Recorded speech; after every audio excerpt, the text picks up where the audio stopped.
ఓం శ్రీ సీతారామాభ్యాం నమః.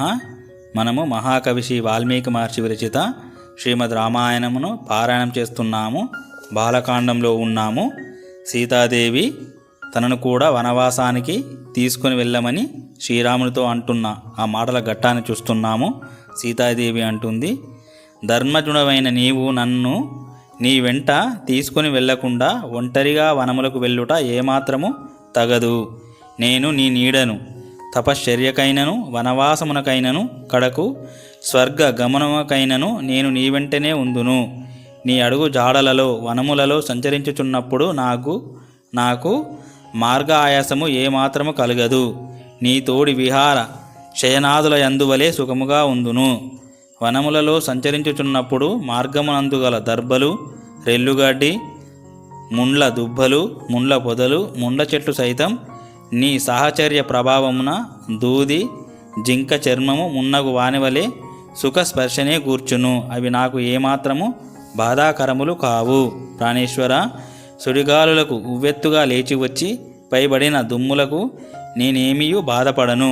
వాటిని నేను మేలైన చందనముల వలె భావింతును. నాత, నీతో కూడి వనమునందు పచ్చిక బయళ్ళపై పరుండినను అవి నాకు చిత్ర కంబలములతో కూడిన తల్పముల కంటే మిక్కిలి సుఖమునే కూర్చును. స్వామి, నీవు స్వయముగా తెచ్చి ఇచ్చిన ఆకులు, కందమూలములు, పండ్లు మొదలగునవి ఏవి అయినను కొంచెముగా అయినను సమృద్ధిగానైనను నాకు అవి అమృత తుల్యములే. వనవాస సమయమున తల్లిదండ్రులను గూర్చి గాని భవన సుఖములను గూర్చి గాని ఎన్నడూ స్మరింపను. ఆయా ఋతువులలో లభించు పుష్పములను ఫలములనే స్వీకరించెదను. వనవాసమున నీకేమాత్రము ప్రతికూలముగా మసలు కొనను. నా నిమిత్తమై నీవేమియు కష్టపడవలసిన పని ఉండదు. నేను నీకు ఏ విధముగాను భారము కాను. నాత, నీతో కూడి అరణ్యమున ఉన్నను అది నాకు స్వర్గమే. నీకు దూరముగా రాజభవనమును ఉన్నను అది నాకు నరకమే. మనస్ఫూర్తిగా పలుకుచున్న ఈ నా మాటలను నమ్మి నన్ను మిక్కిలి అనురాగంతో నీ వెంట తీసుకొని పొమ్ము. నేను వనజీవనమునకు ఏ విధముగాను వెనుకాడను. నీతో నన్ను తీసుకొని వెళ్ళనిచో ఈ క్షణముననే విషమునైనను త్రాగేదను గాని పరుల పంచలో మాత్రం ఉండజాలను.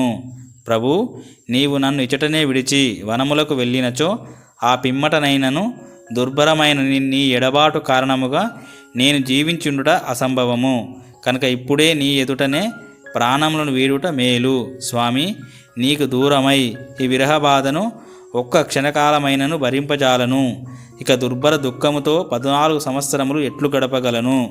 ఈ విధముగా ఆ సీతాదేవి మిక్కిలి దీనముగా చాలా తడవు విలపించి శోక సంతప్తై పతిని గాఢముగా కౌగిలించుకొని బిగ్గరగా వెక్కి వెక్కి ఏడ్చెను.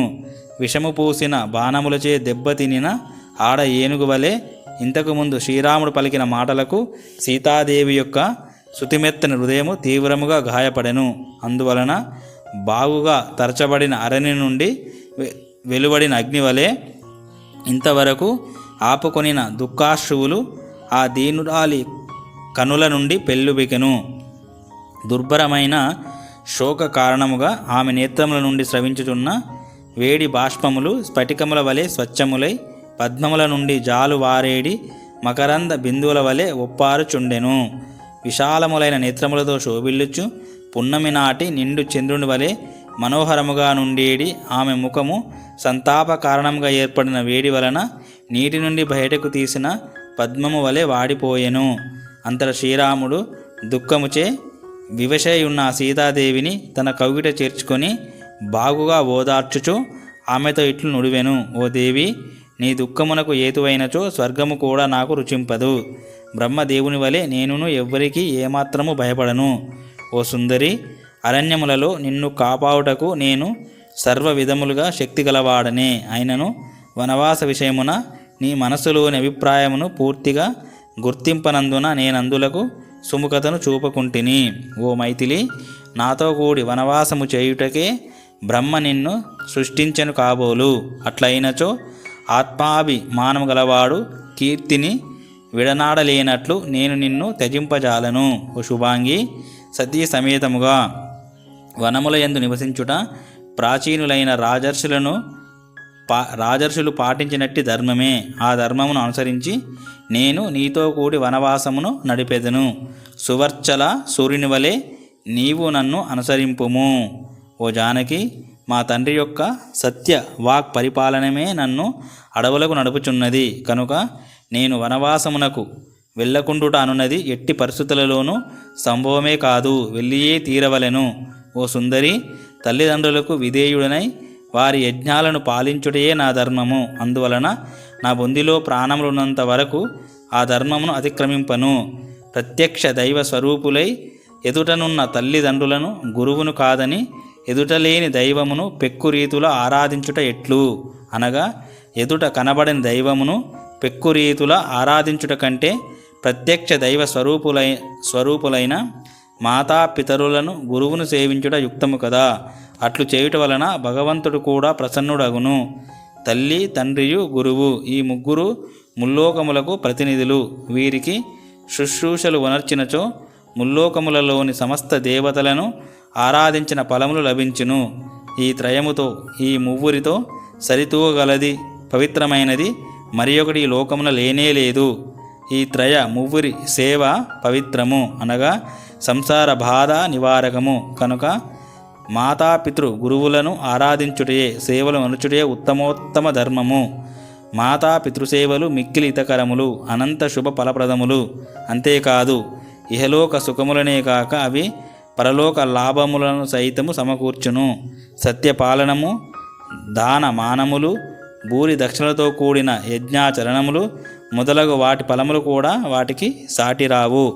మాతా పితృ గురువులను సేవించువారికి, వారిని విధేయతతో అనుసరించు వారికి ధన ధాన్యములు, వివిధ విద్యలు, పుత్రులు, సమస్త సుఖములు, కడకు స్వర్గ లాభములను కరాతల మలకములు. కనుక అట్టి వారికి ప్రాప్తింపని లాభములే ఉండవు.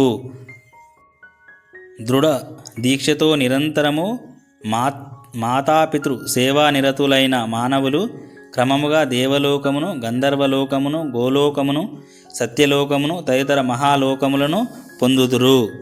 పవిత్రము అనే దానికి మీనింగ్ చూసుకుంటే అర్థము, పవిహి అంటే మహాభయంకరమైన సంసారము, త్రాయతే అంటే రక్షించున్నది. పవిత్రము అనగా పవి నుండి, అనగా సంసార భయము నుండి, దాని బాధల నుండి రక్షించున్నది. పవిర్వ జే మహాభయే అనున్నది ప్రామాణిక వచనము. సత్యసంధుడు ధర్మవర్తనుడైన మా తండ్రి యొక్క ఆదేశానుసారము నేను ప్రవర్తింతును. అది సర్వోత్తమైన అంటే పరంపరగా వచ్చుచున్న ధర్మ మార్గము కదా.